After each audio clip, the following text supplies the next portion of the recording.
안녕하세요. 재미있는 세계 역사 이야기, 오늘은 알렉산더 대왕입니다.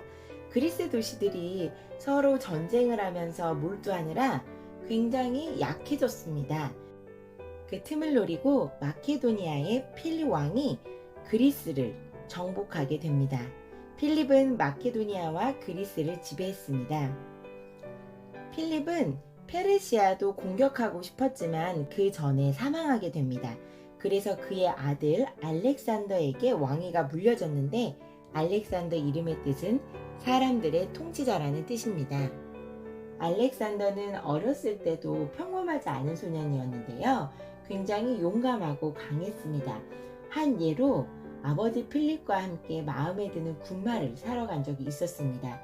부세팔라스라고 하는 검은 종마가 있었는데 계속해서 날뛰고 있었습니다. 아무도 그 말을 탈 수 없을 거라 생각했을 때 어린 알렉산더가 그 말을 유심히 관찰하게 됩니다. 그러자 말이 태양빛 때문에 생긴 자기 앞의 그림자를 볼 때마다 발을 차면서 뛰어오른다는 사실을 발견하게 됩니다. 그래서 알렉산더는 자신의 그림자에 놀라는 말을 침착하고 용감하게 고삐를 잡아서 방향을 돌려 말이 자신의 그림자를 볼 수 없도록 세워줬습니다. 필립 왕은 이 말을 알렉산더에게 사주게 되고 훗날 전투에 나갈 때마다 이 말은 알렉산더를 태우고 다녔습니다. 그는 자신의 말 이름을 따서 부세펠라라는 도시를 짓기도 했습니다. 알렉산더는 사람들의 통치자라는 이름의 뜻처럼 지금까지 세계가 본 적 없던 대제국을 지배하게 되는데, 첫 번째로 아시아를 정복하게 되고 남쪽으로는 이집트를 정복해 이집트의 파라오가 됩니다. 메소포타미아로 거슬러 올라가 페르시아 제국의 나머지를 모두 정복하게 됩니다. 그야말로 멈추지 않는 정복 활동을 계속하였습니다. 알렉산더의 군대는 세계 최고였고 그의 병사들은 대부분 전투를 승리로 이끌었습니다. 그러나 전투의 대가로 너무나 많은 병사들을 잃게 되었습니다. 그래서 병사들은 이미 정복한 땅으로는 충분하니 이제 이 제국을 더 넓히지 말고 잘 지키자고 계속해서 부하들이 이야기를 하게 됩니다. 알렉산더 대왕은 인도까지 점령하려는 계획을 포기하고 이미 이룩한 거대한 왕국을 다스리는데 온 힘을 씁니다. 그리고 여기저기에 새로운 도시들을 건설하였고 자신의 이름을 따서 알렉산드리아라고 붙였습니다. 알렉산드리아라고 불리는 도시 중 가장 유명한 도시는 이집트에 있습니다. 알렉산더가 그 도시의 성벽을 직접 설계했는데 그는 그게 완성되기도 전에 죽고 말았습니다.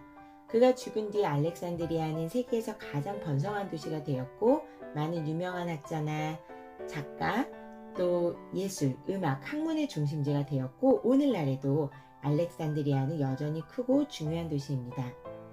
알렉산드리아 외곽에는 세계에서 가장 큰 등대 파로스가 있습니다. 높이만 해도 135m에 달합니다. 고대 7가지 불가사의 중 하나에 속하는 파로스 등대는 아주 오래전에 파괴되었습니다. 그런데 20세기 초 독일의 잠수부들이 알렉산드리아 항구의 바다 밑에서 커다란 돌덩이들을 찾아냈고 이것이 파로스 등대의 잔해라고 추측하고 있습니다. 알렉산더가 왕이 되었을 때 나이는 20살. 그런데 자신의 제국을 고대 전체로 넓혀나가는 데는 고작 11년밖에 걸리지 않았다고 합니다. 그래서 알렉산더는 어느 날 울음을 터뜨렸다는 일화가 있습니다. 정복할 세계가 더 이상 남아있지 않았기 때문입니다. 이미 엄청난 세계를 정복해버렸습니다. 알렉산더 대왕이 대제국을 건설한 뒤에는 무엇을 했는지 행적을 거의 알 수가 없습니다. 왜냐하면 그는 겨우 32살 때 갑자기 죽었기 때문입니다. 죽음의 원인에 대해서 확실하게 알려진 것은 없습니다. 알렉산더의 시신은 유리관에 넣어져서 알렉산드리아로 옮겨준 뒤 알렉산드리아에 있는 석관 속에 안치되었습니다. 알렉산더의 뒤를 이어 마케도니아 제국을 통치할 사람은 아무도 없었습니다. 그래서 3명의 장군이 각각의 나라를 통치하게 되는데, 한 사람은 마케도니아와 소아시아에 걸쳐 있는 알렉산더 왕국의 북쪽 지방을, 다른 한 사람은 이집트를, 또 다른 한 사람은 소아시아의 남쪽 지방과 인도로 통하는 길목에 있는 아시아 지역의 영토를 차지했습니다. 알렉산더 제국은 3명의 장군들이 권력 다툼을 하는 셋으로 분리된 왕국이 되어버렸습니다. 알렉산더가 이루었던 하나의 나라, 짧게나마 평화로운 시대를 유지했지만 이제 그 평화는 끝났습니다. 알렉산더 밑에 있던 세 장군과 그의 후손들이 왕권의 통치권을 놓고 이후 100년 동안 끊임없는 싸움을 하게 됩니다. 네, 이렇게 해서 오늘은 알렉산더 대왕에 대해서 이야기했습니다. 다음번에는 아메리카, 미국에 대해서 이야기하도록 하겠습니다. 끝까지 시청해주셔서 진심으로 감사합니다.